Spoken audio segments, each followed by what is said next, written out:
નમસ્કાર વાલા ભાઈઓ બહેનો, આપણે ધોરણ 9નો કવિ લેખક પરિચયની માહિતી છે આપતો વિડીયો અગાઉ બનાવી ચૂક્યા છીએ. આજે પણ આ ટાટ સેકન્ડરીની અંદર હિન્દી સ્પેશિયલ ધોરણ 10ના જે કાંઈ એકમો છે એના કવિ અને લેખક પરિચયની માહિતી છે એ કઈ રીતની છે એ આ વિડીયો દ્વારા છે આપણે આપવાના છીએ. વિદ્યાર્થી મિત્રો, પરીક્ષામાં 1-2 માર્ક છે પૂછાતા હોય છે. તમે ટાટ ઉચ્ચતરમાં પણ જોયું છે કે કવિના નામ, ઉપનામ, એનું સાહિત્યમાં યોગદાન કેવું છે એના વિશે 1-2 પ્રશ્ન આવતા હોય છે. તો કદાચ આવું બની શકે કે આ પરીક્ષામાં પણ આ જો આવી જાય તો તમે ખૂબ સારી રીતે લખી શકો. એ માટે કવિ લેખકનો પરિચય અલગથી છે દર્શાવેલો છે. સાહિત્યમાં યોગદાન, સૌથી શ્રેષ્ઠ કૃતિ કઈ છે, તેના ઉપનામો કેવા કેવા છે, એની સરસ માહિતી મિત્રો આપણે આપેલી છે. અને ખાસ પરીક્ષા નજીક છે, વિડીયો જોવો ગમે નહીં, આપણે સૌ જાણીએ, ટૂંકો વિડીયો છે પણ તમને માહિતી માટેનો છે. આની PDF જો તમારે જોતી હોય તો ટેલિગ્રામ ચેનલમાં આપણે મૂકી દઈશું. એની કોઈ ચાર્જ છે એ આપણે લેશું નહીં, ફ્રીમાં આપશું, જેથી કરીને થોડીક તમને વિશેષ માહિતી છે મળે. ટેલિગ્રામમાં તમે જો જોઈન થવાનું બાકી હોય તો અવશ્ય એ જોઈન થઈ જજો, જેથી આવી માહિતી છે એ તમને મળતી રહે. તો જોઈએ આપણે હવે આ ધોરણ 10માં આવતા જે કાંઈ એકમો છે એના કવિ લેખક પરિચય, ઉપનામ, સાહિત્યમાં યોગદાન, કેવી PDF છે તેની સંપૂર્ણ માહિતી.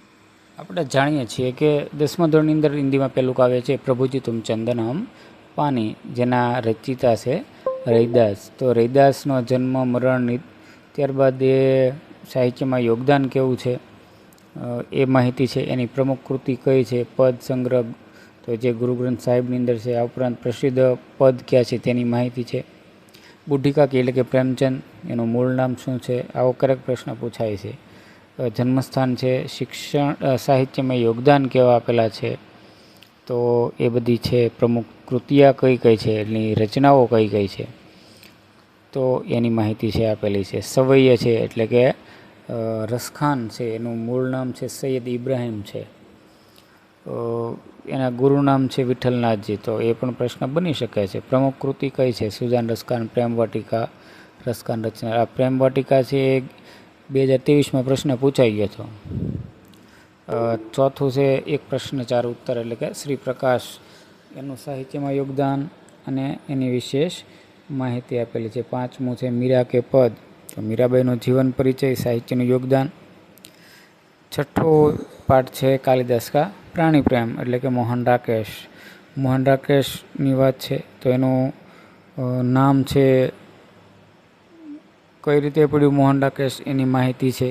દીદીએ છે પાડેલું આખું નામ છે મદન મોહન ગુગલાની છે અને એને દીદીએ મોહન રાકેશ પાડ્યું, તો એ ઉપનામ પૂછાઈ શકે. સાહિત્યની કૃતિ, યોગદાન કેવું છે. જન્મભૂમિના રચયિતા સ્વામિનારાયણ પંત, તો એનું પણ જીવન પરિચય, સાહિત્યની અંદર યોગદાન. 8મું એકમ છે સુધામૂર્તિ, તો સુધામૂર્તિ એ સંકલિત કરેલો છે એટલે કે પાઠ્યપુસ્તક મંડળ દ્વારા છે. કુત્તે કી શીખ રામધારી શ દિનકર, એનો પરિચય, યોગદાન. જીને કી કલા જે મૌલાના અબુલ કલામ આઝાદ દ્વારા રચિત છે, એની સાહિત્યમાં યોગદાન અને વિશેષ માહિતી. 11મું ભારત વર્ષ હમારા હૈ, જે બાલકૃષ્ણ શર્મા નવીન દ્વારા રચિત છે, તો એની પણ માહિતી છે. એને પદ્મભૂષણ મળેલો છે. સાહિત્યમાં યોગદાન કેવું છે. પ્રમુખ કૃતિ, ત્યારબાદ નઈ શરૂઆત એટલે કે ઝાકિર અલી રજનીશ, એનું યોગદાન અને એનો પરિચય. સાધુપદેશ જે 13મું એકમ છે એટલે કે કાકા હાથરસી, એનું મૂળ નામ છે પ્રભુલાલ ગર્ગ. ધ્યાન આપજો, કદાચ પૂછાઈ જાય તો અનુકૂળ રહેશે.